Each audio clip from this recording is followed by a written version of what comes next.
ada satu ilmu yang tujuannya itu untuk perisai diri, bukan untuk membunuh atau melukai orang lain, apalagi melukai musuh.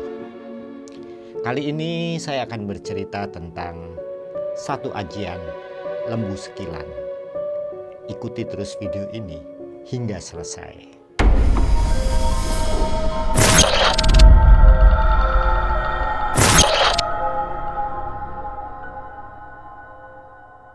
Ada beberapa tokoh yang diyakini bahwa mereka memiliki ajian lembu sekilan ini. Salah satunya adalah Patih Gajah Mada, seorang panglima dari kerajaan Majapahit yang selalu menang dalam pertempuran dalam mega proyek menyatukan Nusantara. Kemudian Joko Tingkir. Joko Tingkir adalah seorang tentara dari kerajaan Demak yang kemudian mendirikan kerajaan Panjang di Jawa dengan gelar Sultan Hadiwijaya. Sunan Kalijaga kabarnya juga memiliki ajian lembu sekilan ini. Dan di era modern, Presiden pertama Indonesia, Soekarno, kabarnya memiliki ajian lembu sekilan ini. Karena Presiden Soekarno itu beberapa kali lolos dari percobaan pembunuhan. Setidaknya yang tercatat itu 7 kali. Sebenarnya lebih dari 7 kali. Tapi yang cukup menghebohkan di 7 ini. Saat itu Presiden Soekarno tengah berkunjung ke perguruan Cikini dalam rangka hari ulang tahun perguruan Cikini yang ke-15. Tiba-tiba di tengah-tengah pesta penyambutan Presiden ada granat yang meledak. Granat tersebut melukai 100 orang dan menewaskan 9 orang. Namun Presiden Soekarno selamat tanpa luka. Kemudian penembakan istana tanggal 9 Maret 1960. Dan tembakannya juga nggak main-main. Karena saat itu penembakan itu menggunakan senjata Cannon kaliber 23 mm yang ditembakkan dari pesawat tempur MiG-17 buatan Rusia. Dan pilot pesawat itu juga bukan orang sembarangan, karena beliau adalah Letnan Angkatan Udara. Kemudian di bulan April 1960, kasusnya penghadangan di jembatan Raja Mandala. Saat itu, rombongan presiden dan tamu negara, Perdana Menteri Uni Soviet Nikita Khrushchev dihadang oleh kelompok DITII di jembatan Raja Mandala di Jawa Barat. Dan di kasus penghadangan itu, sekali lagi Soekarno selamat tanpa luka. Kemudian di 7 Januari 1962, kali ini beliau dilempar oleh granat, terkenal dengan kasus granat Makassar. Saat itu Presiden Soekarno tengah menuju gedung olahraga Matoangin.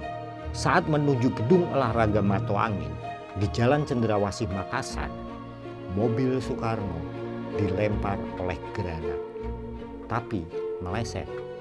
Granat tersebut mengenai mobil lain. Sekali lagi, Soekarno selamat tanpa luka. Kemudian di 14 Mei 1962, sekali lagi Presiden Soekarno mengalami kasus percobaan pembunuhan. Kali ini beliau ditembak dari jarak dekat. Saat itu Presiden Soekarno tengah salat Idul Adha. Dan orang yang mencoba untuk membunuh Soekarno, beliau itu duduk di saf paling depan. Tiba-tiba aja orang itu mengeluarkan pistol dari balik jasnya dan menembak Soekarno dari jarak dekat. Tapi sekali lagi tembakannya meleset.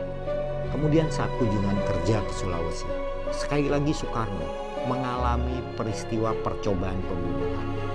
Beliau ditembak. Dan ditembaknya juga nggak main-main. Karena ditembaknya pakai mortir. Saat itu Soekarno baru turun dari pesawat. Itu ada di bandara udara. Mortir itu ditembakkan ke mobil Soekarno.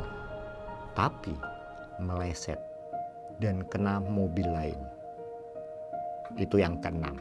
Kemudian yang ketujuh di Cimanggis, Bogor, Desember 1964. Ini adalah kasus percobaan pembunuhan Presiden Soekarno yang mungkin paling menghebohkan ya. Karena pada saat itu Presiden Soekarno itu sedang dalam perjalanan dari Bogor menuju Jakarta. Rombongan presiden ya membentuk konvoi seperti pada umumnya iring-iringan presiden ya pasti membentuk konvoi dengan pembuka jalan dan penutup di belakangnya. Nah, tiba-tiba mobil Soekarno itu dilempar oleh granat. Namun, granat tersebut tidak mencapai mobil yang ditumpangi oleh Soekarno. Dan di percobaan pembunuhan ini, sekali lagi Soekarno selamat. Nah, percobaan pembunuhan yang selalu gagal ini yang kemudian diyakini oleh banyak orang bahwa Presiden Soekarno itu memiliki ajian lembu sekilan. Ya kan? Sebenarnya apa sih ajian lembu sekilan ini? Ajian lembu sekilan sendiri itu sebenarnya itu adalah bagian dari budaya Jawa kuno. Katanya sih itu bagian dari kejawen. Konon katanya pemilik ajian ini memungkinkan untuk dia tidak tersentuh oleh serangan, baik menggunakan senjata, bahkan dia juga dapat menghindari serangan dengan tangan kosong. Konon tubuh pemegang ajian ini itu dilindungi oleh semacam tameng yang tidak terlihat. Hanya orang-orang tertentu yang memiliki ilmu cukup tinggi aja yang bisa melihat bahwa tubuh pemilik ajian ini itu dilindungi semacam tameng. Dan menariknya, tameng ini bukan cuma melindungi serangan fisik, tapi tameng ini juga melindungi pemiliknya dari serangan spiritual seperti guna-guna, santet, dan semacamnya. Ajian ini juga dapat dipelajari oleh semua orang.